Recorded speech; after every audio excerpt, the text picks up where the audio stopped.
Now the next ayah, وَمِن شَرِّ النَّفَّاثَاتِ فِي الْعُقَدِ, and from the evil of those who, now we have the word nafatha, naffathat, nafatha versus naffaa-KHA.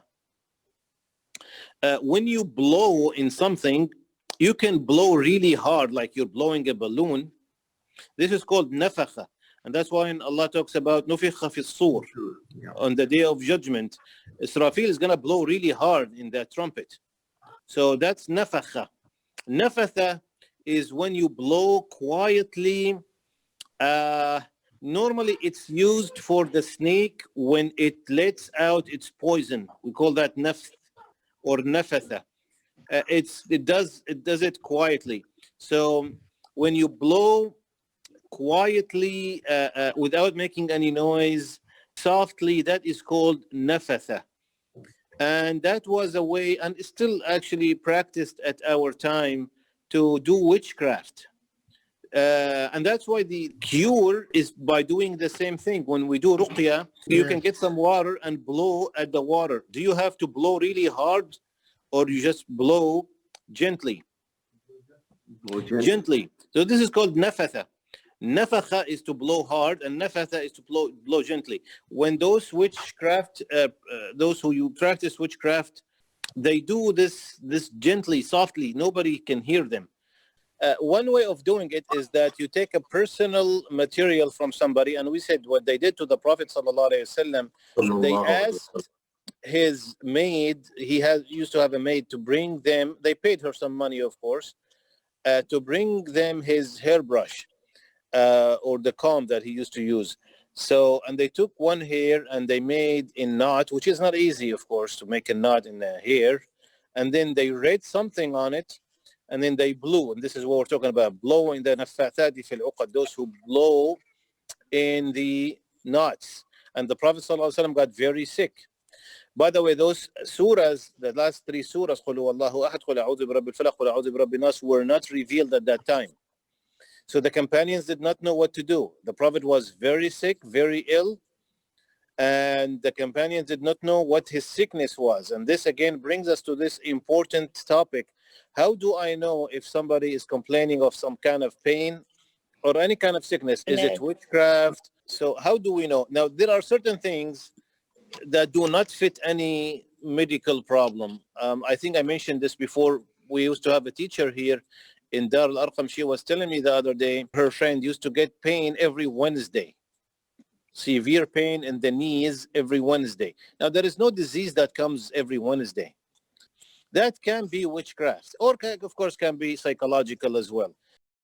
So how do I tell the difference between sickness, medical condition, and witchcraft? Number one, sometimes witchcraft does not fit any sickness that we know. The symptoms do not fit any sickness. Now, number two, all the tests come back normal.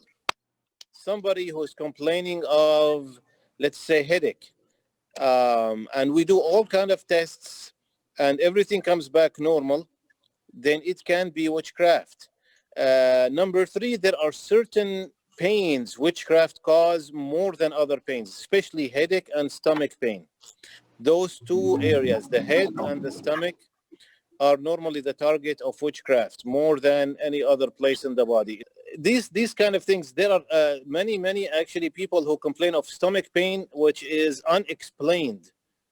Now, in medicine, of course, most doctors don't believe in witchcraft, so they probably say it's psychological in nature, or you're imagining things, which is possible, of course, but at the same time, it can be witchcraft. They say jinn like to go in a place that has room in it, which is the stomach and the head, any kind of cavity, basically. Not the tooth cavity, but tooth cavity is too small. But the stomach cavity or the head, these areas the jinn can enter. Remember, we know from the hadith when Allah subhanahu wa ta'ala created Adam alayhi salam, the first human being, and before blowing the soul in Adam, Iblis, the shaitan, he was going through those openings, the nose and the mouth, and he said to Adam, if Allah leaves me with you alone, I will make you my pet. I will make you mine, basically. So without Allah's protection, we cannot resist shaitan. We said that when we learn Surah Al-Fatiha. That's why we say, إِيَّاكَ نَعْبُدُ وَإِيَّاكَ نَسْتَعِينُ. Oh Allah, we depend on you in our constant fighting against the shaitan. So those cavities, and this is what they say. I cannot say it's authentic 100%, but normally people who complain of headaches or stomach pain that can't be explained by medical reasons. Of course, if you go to a restaurant and then you have stomach pain, that is a medical reason, because again, the food is not clean. But if everything is okay and you do all the tests, and by the way, there are some people who spend probably half of their time running from one doctor to another, and all the doctors cannot figure out what's wrong with them. They seem completely normal, and that can be the work of witchcraft. Yeah, Sheikh, there's a question. Yes, Brother Akhtar. This one, Surah Falaq, I was told that it was revealed in the beginning of the Nubuwwat, when Rasulullah Sallallahu Alaihi Wasallam got the ordain for this one. And this is so this happened in the beginning of the time? Not in the beginning. Not that early. No. Surah Al-Falaq is not, the last three surahs in the Quran were not revealed early. They were revealed afterwards. Actually, the part of the revelation was because of the illness of the Prophet sallallahu alaihi wasallam. Jibreel alayhi salam comes and he started reciting قُلْ هُوَ اللَّهُ أَحَدْ قُلْ أَعُوذُ بِرَبِّ الْفَلَقِ قُلْ أَعُوذُ بِرَبِّ النَّاسِ, and all these knots were getting untied automatically when he did. They made many knots and they were untied automatically as Jibreel was reciting. And since then, the Prophet sallallahu alaihi wasallam taught us the last three surahs of the Quran to recite before you sleep, and when you wake up, inshallah, you'll be protected 24/7 from any kind of evil, especially this witchcraft thing. Now, how do people do witchcraft? Again, like I said, I'm not too experienced, but you have to have a contract with the jinn. And the jinn normally, of course, there is no good jinn. We said jinn is another creation of Allah, made of fire. We can't see them. They can see us, but they are forbidden from interacting with us. The two worlds are not supposed to interact with one another. And jinn is not a concept only in Islam. In Christianity, in Judaism, all those religions do believe in jinn. The Satan or the shaitan or the devil is from jinn, and all religions believe in that concept. So not all jinn are bad. There are some good jinn, there are some bad jinn. But any jinn who tries to interact with a human being is a bad jinn automatically. It cannot be a good jinn. So that's the good jinn are not supposed to come close to us. Bad jinn, they do a lot of things, of course, from possessing people into telling people to do magic and all that. And actually, it's even mentioned in the Quran that what they used to do, those jinn, is that let's say a human being wants to know what's going to happen tomorrow, which is we call ghaib, right? Unseen. We don't know the future.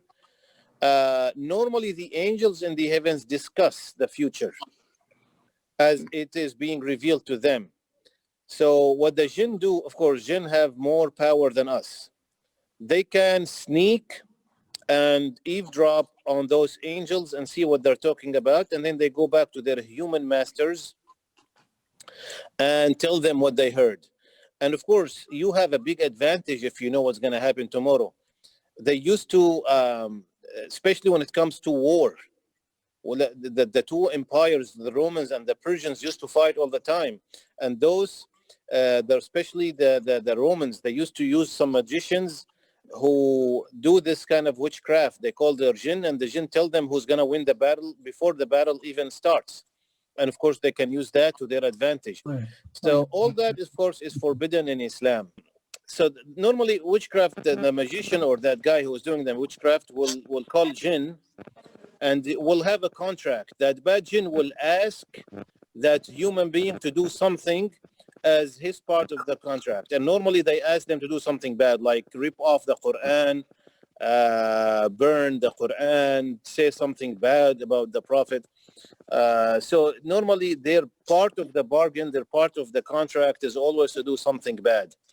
Now, you might say, what does that jinn get from that? The jinn gets that he got one more human being in hellfire with him. Remember, that's the hope of the shaitan. Iblis, his main goal is to take as many human beings as he can with him to hellfire. So if that can be done through witchcraft, then he will do it. He doesn't mind.